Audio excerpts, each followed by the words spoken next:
Students, welcome to our channel AM classes. आज आपण 10th standard अल्जेब्रासाठी first chapter linear equations in two variables मधील practice set 1.4 solve करणार आहोत। या आधीच्या व्हिडिओमध्ये आपण एक्झाम्पल नंबर 3 सॉल्व केलेला आहे। आता या व्हिडिओमध्ये आपण एक्झाम्पल नंबर 4 सॉल्व करणार आहोत।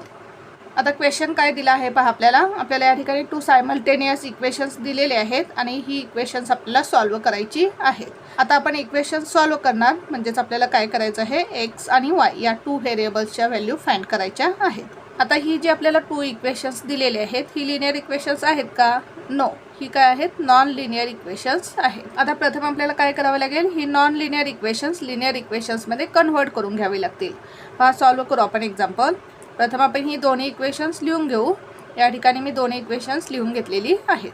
आता आपल्याला फर्स्ट इक्वेशन काय दिलेलं आहे पहा, 1/3x + y plus 1/3x - y is equal to 3/4। यामध्ये आपण हा 1 कसा लिहू शकतो पहा, 1 × 1। हा 1 कसा लिहू शकतो, 1 × 1, म्हणजेच 1 × 1 काय येईल 1, म्हणजेच काय येईल 1/3x + y। या ठिकाणी काय येईल 1 × 1 = 1, 1/3x - y। त्याचप्रमाणे या ठिकाणी सुद्धा आपण 1 कसा लिहू शकतो, 1 × 1। या ठिकाणी सुद्धा आपण 1 कसा लिहू शकतो, 1 × 1। आता याच्यामध्ये ही जी व्हेरिएबल्स आहेत 1/3x + y, या ठिकाणी पण 1/3x + y। या ठिकाणी काय आहे 1/3x - y आणि या ठिकाणी सुद्धा 1/3x - y। आता या ठिकाणी ही जी व्हेरिएबल्स आहेत, या व्हेरिएबल्सच्या ठिकाणी आपण काय करू, न्यू व्हेरिएबल सबस्टिट्यूट करू। Substitute 1/3x + y is equal to a and 1/3x - y is equal to b in equation 1 and 2। या इक्वेशनला आपण 1 नंबर देऊ आणि या इक्वेशनला आपण 2 नंबर देऊ। या दोन्ही इक्वेशनमध्ये आपण 1/3x + y या ठिकाणी a सबस्टिट्यूट करू आणि 1/3x - y या ठिकाणी b सबस्टिट्यूट करू। पहा, आपल्याला इक्वेशन्स काय मिळतील। आता या ठिकाणी काय येईल पहा, 1 × या ठिकाणी काय घ्यायचं आहे, आपल्याला a घ्यायचं आहे, म्हणजेच काय येईल 1 × a, काय येईल a प्लस या ठिकाणी काय आहे 1 × 1/3x - y आणि 1/3x - y च्या ठिकाणी काय सबस्टिट्यूट करायचं आहे, b, म्हणजेच या ठिकाणी काय येईल 1 × b, म्हणजेच काय येईल b इज इक्वल टू 3/4। याला देऊ आपण इक्वेशन नंबर 3।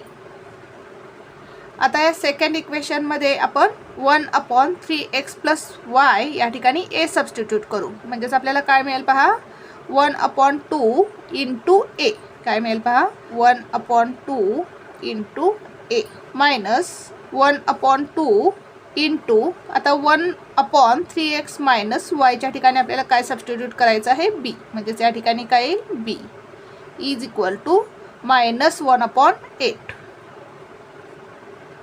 आता या ठिकाणी काय येईल पहा, 1 × a, काय येईल a/2 मायनस b × 1, काय येईल b/2 इज इक्वल टू -1/8। याला देऊ आपण इक्वेशन नंबर 4। आता या इक्वेशन 3 मध्ये या ठिकाणी डिनॉमिनेटरला 4 आहे, आपल्याला हा डिनॉमिनेटरला 4 नको आहे, मग आपण काय करू, या इक्वेशनला दोन्ही साईडला 4 ने मल्टिप्लाय करू, म्हणजे हा 4 काय होईल, कॅन्सल होईल। Multiplying by 4 to equation 3 to both the sides. या इक्वेशन 3 च्या दोन्ही साईडला आपण 4 ने मल्टिप्लाय करू। काय येईल पहा, या a ला आपण 4 ने मल्टिप्लाय केल्यानंतर काय येईल 4a प्लस या b ला 4 ने मल्टिप्लाय केल्यानंतर काय येईल 4b इज इक्वल टू, आता या 3/4 ला जर आपण 4 ने मल्टिप्लाय केलं तर हे 4 काय होईल, कॅन्सल होईल, म्हणजेच काय येईल या ठिकाणी 3। याला देऊ आपण इक्वेशन नंबर 5। इक्वेशन 3च्या दोन्ही साईडला 4ने मल्टिप्लाय केलं आपण. आता हे इक्वेशन 4 सुद्धा आपण सिंपल फॉर्ममध्ये कन्वर्ट करून घेऊ. आता या ठिकाणी डिनॉमिनेटरला काय पहा 2 आहे, या ठिकाणी डिनॉमिनेटरला 2 आहे आणि या ठिकाणी डिनॉमिनेटरला 8 आहे. मग या इक्वेशन 4च्या दोन्ही साईडला आपण 8ने मल्टिप्लाय करू. म्हणजे या ठिकाणी 8 काय होईल, कॅन्सल होईल. या ठिकाणी 8ने मल्टिप्लाय केल्यानंतर काय येईल, 4a येईल आणि या ठिकाणी 8ने मल्टिप्लाय केल्यानंतर काय येईल, 4b येईल. या ठिकाणी लिहू आपण multiplying by 8 to equation 4 to both the sides. Equation 4च्या दोन्ही साईडला आपण 8ने मल्टिप्लाय करू.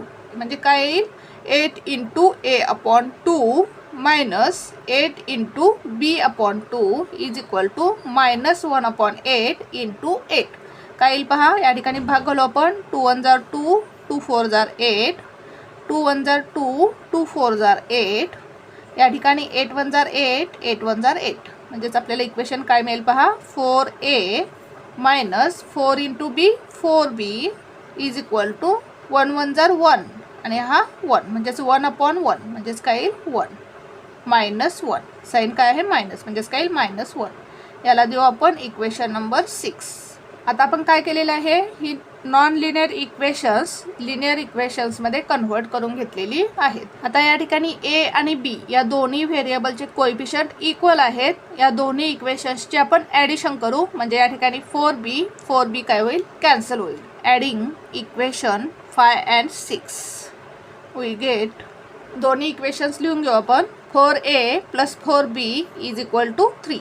4a plus 4b is equal to 3.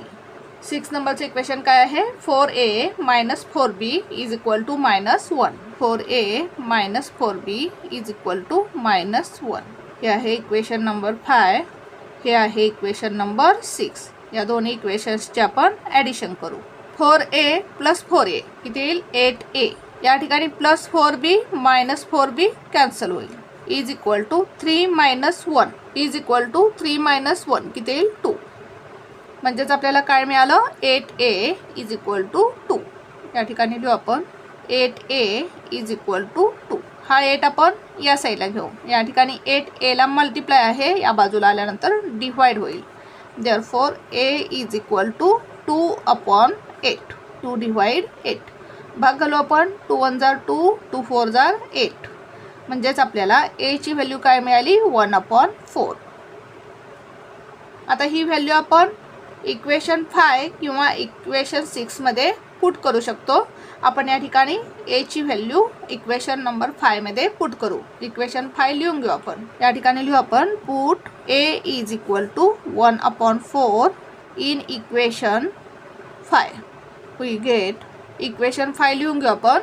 4a plus 4b is equal to 3. 4a plus 4b is equal to 3. 4 into a ची व्हॅल्यू काय आहे, 1/4 plus 4b is equal to 3. या ठिकाणी भाग घालू आपण. 4 1 जार 4, 4 1 जार 4. म्हणजेच काय येईल या ठिकाणी 1 plus 4b is equal to 3. आता हा 1 आपण या साईडला घेऊ. या ठिकाणी 1चं साईन काय नाही म्हणजे प्लस आहे, या बाजूला गेल्यानंतर मायनस होईल. म्हणजेच काय मिळेल पहा आपल्याला, 4b इज इक्वल टू 3. हा 1 या बाजूला घेऊ, -1. Therefore 4b is equal to 3 - 1 2. आता हा 4 आपण या साईडला घेऊ. या ठिकाणी 4b मल्टिप्लाय आहे, या बाजूला आल्यानंतर डिवाइड होईल. म्हणजेच b is equal to 2 divide 4. भाग घालू आपण. 2 1 जार 2, 2 2 जार 4. म्हणजेच b ची व्हॅल्यू काय मिळाली, 1/2. Therefore b is equal to 1/2. a ची व्हॅल्यू काय मिळाली आपल्याला, 1/4 आणि b ची व्हॅल्यू काय मिळाली, 1/2. आता आपण 1/3x प्लस वायच्या ठिकाणी a सबस्टिट्यूट केलेला आहे आणि 1/3x मायनस वायच्या ठिकाणी b सबस्टिट्यूट केलेला आहे. या ठिकाणी आपण a आणि b च्या व्हॅल्यू पुट करू. 1/3x plus y is equal to a.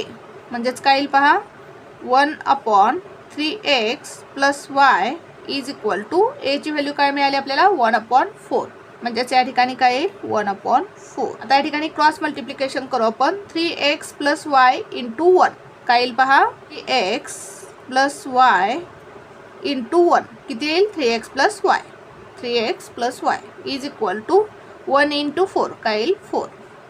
या ठिकाणी आपल्याला इक्वेशन मिळाले, न्यू इक्वेशन मिळालेलं आहे. याला देऊ आपण इक्वेशन नंबर 7. आता आपण 1/3x - y च्या ठिकाणी b सबस्टिट्यूट केलेला आहे. लिहून घेऊ आपण 1/3x - y is equal to b. 1/3x - y is equal to b. b ची व्हॅल्यू काय मिळाली पहा आपल्याला. b ची व्हॅल्यू काय मिळाली आपल्याला 1/2. 1/2 क्रॉस मल्टिप्लिकेशन करू आपण. 3x - y इंटू 1 काय येईल 3x - y is equal to 1 into 2 काय येईल 2. आता या इक्वेशनला आपण 8 नंबर देऊ. आता इक्वेशन 7 काय मिळालेलं आहे आपल्याला 3x plus y is equal to 4. या ठिकाणी आपण रफमध्ये लिहून घेऊ 3x plus y is equal to 4. हे आहे आपलं इक्वेशन नंबर 7. आता या 2 इक्वेशन्समध्ये दोन्ही व्हेरिएबलचे कोएफिशियंट इक्वल आहेत. x या व्हेरिएबलचा कोएफिशियंट 3 आहे आणि y या व्हेरिएबलचा कोएफिशियंट 1 आहे. आता या दोन्ही इक्वेशन्सचे आपण ॲडिशन करू म्हणजे हा plus y minus y cancel होईल. Adding equation 7 and 8. इक्वेशन 7 लिहून घेऊ आपण 3x plus y is equal to 4. Equation number 7. Equation 8 लिहून घेऊ आपण 3x minus y is equal to 2. 3x minus y is equal to 2. Equation number 8. या दोन्ही इक्वेशन्सची addition करू.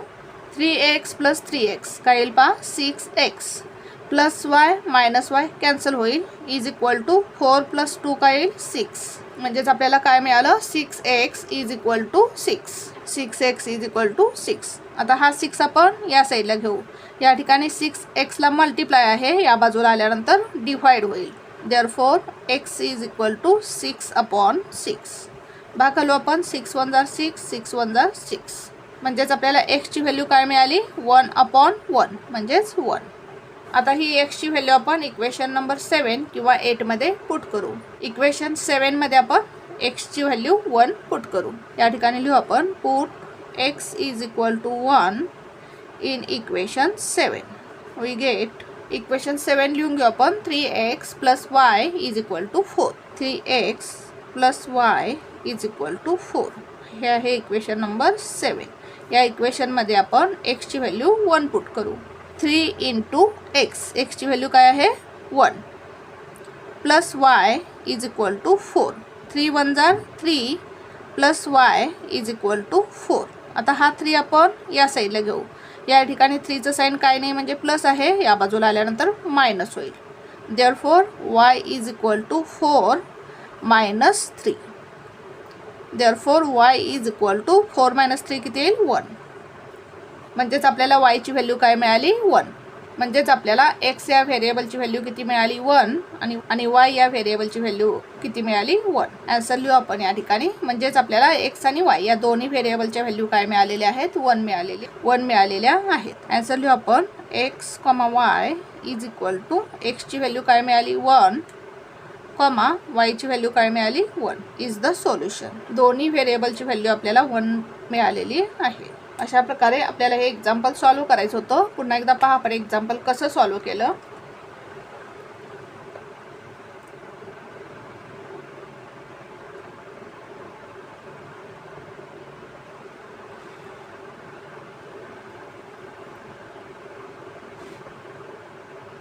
Thank you for watching this video. जर तुम्हाला व्हिडिओ आवडला असेल तर व्हिडिओला लाईक करा, कमेंट करा, शेअर करा आणि चॅनलला सबस्क्राईब करा.